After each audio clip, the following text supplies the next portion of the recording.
सबसे पहले तो मैं रश्मि शर्मा और डेक्कन टीवी को बहुत बहुत शुक्रिया अदा करना चाहूँगा कि उन्होंने लकी मिश्रा का कैरेक्टर में मुझे कास्ट किया।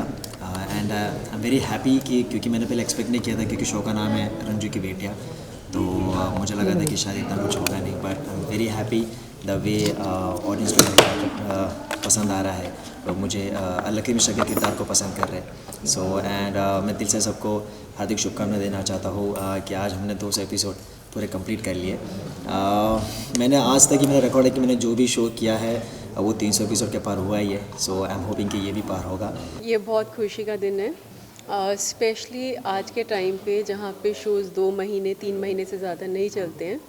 200 एपिसोड कंप्लीट करना it's big thing for us and looking forward to it, and और भी ज़्यादा 200 और के बाद आप लोग फिर से हमसे ये इंटरव्यू करें। I am waiting for that. फ़िलहाल तो रंजू की बेटियाँ में बहुत कुछ हो रहा है, मतलब देखा जाए तो ड्रामा लेवल यहाँ है इस वक्त इस शो का। एंड ऑफ कोर्स 200 एपिसोड्स हमने कंप्लीट किए हैं, तो उस चीज़ की एक एक्साइटमेंट भी है जनरली हवा में, बिकॉज आजकल 3-3 महीने में शो बंद हो रहे हैं, तो व्हेन यू कंप्लीट 200 एपिसोड्स तो ऑब्वियसली एक सेंस ऑफ अचीवमेंट तो आ ही जाता है। सो ड्रामा वाइज देखा जाए तो मैं ज़्यादा रिवील नहीं करूँगी, बट हाँ बहुत सारे लोग गन पॉइंट पे हैं और बहुत सारे लोग मार खाने वाले हैं, इतना मैं बोल सकती हूँ।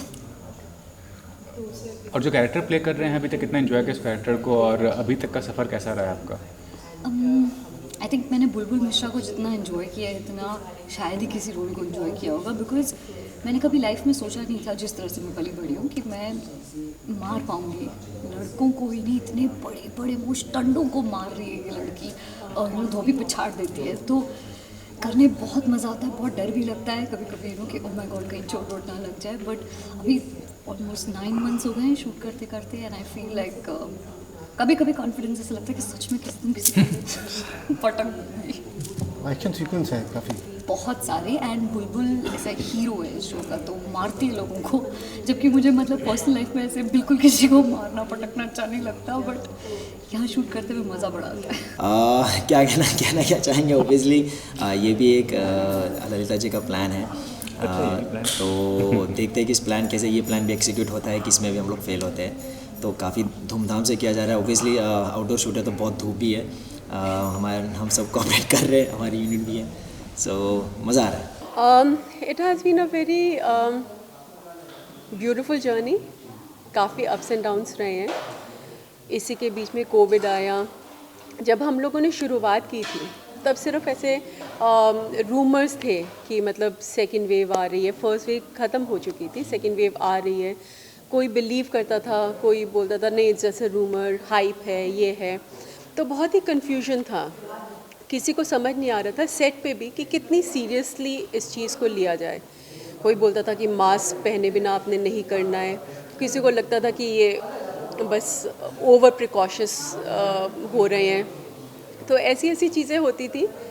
तो वो फेज़ बहुत ही कन्फ्यूजन में, मतलब शूटिंग करते करते भी समझ नहीं आ रहा था कि डर होना चाहिए या नहीं होना चाहिए, ये सच है या नहीं है।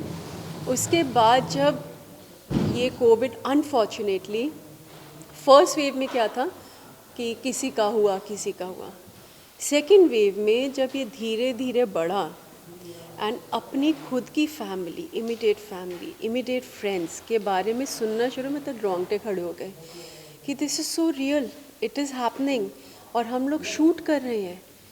शूटिंग में हम लोग अपने आप को कितना रिस्क पे डाल रहे हैं, गॉड फॉरबिड कहीं कल को हमारी अपनी फैमिली में अपने हस्बैंड, अपनी मदर फादर को कुछ ना हो जाए, हमारी वजह से ना हो जाए। चले हम तो शूटिंग कर रहे हैं क्योंकि हमें अपना वो क्रिएटिव वो चाहिए, हमारा घर भी चल रहा है सब कुछ, लेकिन हमारी वजह से कोई और सोसाइटी में, लाइक उसी दौरान मेरी सोसाइटी भी सील हो गई थी, एंड हम लोग लिटरली सोसाइटी से अपना सामान लेके, my husband and me, we literally ran before the gates को क्लोज कि सील हो गई, क्योंकि शूटिंग है, 15 दिन शूटिंग वो लोग विदाउट रंजू कर नहीं सकते हैं।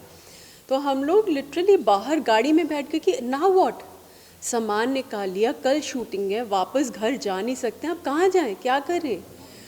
तो इतनी सारी चीज़ें हो रही थी। फिर वो 15 दिन मैंने और मेरे हस्बैंड ने कभी 3 दिन यहाँ होटल में, कभी 2 दिन फ्रेंड के घर, कभी इनके फार्म हाउस, मतलब ऐसे ऐसे करके हम लोगों ने 15 दिन शूटिंग के गुजारे, which have been very beautiful journey also because my husband was there, so it became like an adventurous thing.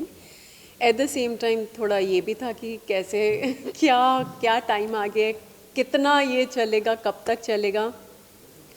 15 दिन ख़त्म हुए, हम लोग वापस अपने घर आए जब अनसील हुआ हमारी बिल्डिंग और पता चला कि पूरा का पूरा बॉम्बे की इंडस्ट्री शिफ्ट हो रही है, कोई हैदराबाद में, कोई गोवा में, हम लोग सिलवासा। तो हमें फिर पैकिंग, मतलब कि अभी कपड़े निकाले नहीं थे कि वापस चलो सिलवासा।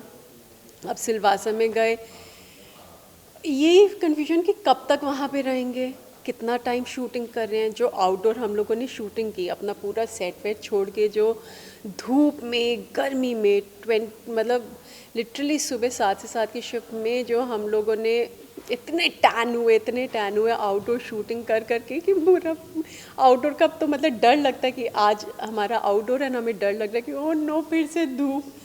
तो उस तरह का, but at the same time पूरा यूनिट इकट्ठे, हमारे जो पहले से ही रंजू और रंजू की बेटियों का जो बॉन्ड था, that became even we became so close कि मतलब आज तक वो ऐसा है कि वो सिलवासा में हम ये किया करते थे इकट्ठे, डिनर के बाद वॉक किया करते थे। तो मतलब it was a beautiful journey. Eight the same time backdrop में वो फियर है ही है। तो ये चीज़ें मतलब मेरे को बोलते हुए भी समझ नहीं आ रहा है कि वो क्या फेस था। It was a beautiful one और वाज इट लाइक हम लोग खुश हैं, इन्जॉय कर रहे हैं, eight the same time suddenly एक मैसेज आता है कि so and so has passed away. तो समझ नहीं आता कि कैसे रिएक्ट करें, क्या करें। खुश होने के लिए गिल्टी फील होता था, at the same time you feel sorrow for the person's loss. तो it has been a full of ups and downs. And उसके दौरान हमारी शूटिंग चलती रही। TRPs ऑल्सो हमारा अप एंड डाउन जैसे हर शो में होता है। So it has been a very adventurous life में। हमेशा ये मुझे याद रहेगा, ये वाला फेज़ रंजू की बेटियों का, किस तरह से हम लोगों ने शूटिंग किया। और अभी भी we don't know, lot of people are talking about third wave, we don't know how to react कि अब क्या, कैसे रिएक्ट करें, अब नम हो गए हैं। आज का जो सीक्वेंस है मैम, वो क्या है, थोड़ा सा बताइए। अभी ये है कि जैसा कि शो में चलता आया है कि ललिता रंजू से नफ़रत करती है। उसे कहीं ना कहीं ये लगता है कि रंजू की वजह से उसका पति उससे अलग हो गया है। एंड वो हर छोटे से छोटी चीज़ पे वो अपनी बैर निकालने की कोशिश करती है, खुंदस निकालती है, बदला लेने की कोशिश करती है रंजू से। तो अभी उसने एक लड़की को प्लांट किया हुआ है जो कि मेरी डॉटर शालू के घर में उसके हस्बैंड और उसके बीच में दरार डालने के लिए उसे रखा हुआ है। तो ये जो सीक्वेंस है, इसमें उसकी असलियत पता चल जाती है कि ललिता ने ये सारा खेल खेला है ताकि रंजू और उसकी बेटियों को वो जितना तड़पा सके, उनकी लाइफ जितनी मिजरेबल कर सके वो करे। तो वो जो लड़की है अब गन पॉइंट पे, क्योंकि वैसे तो जो मेरी डॉटर का हस्बैंड है वो तो मानेगा नहीं शादी के लिए, तो वो गन पॉइंट पे सबको थ्रेटन करके शादी का सीक्वेंस है कि वो उससे शादी करने जा रही है।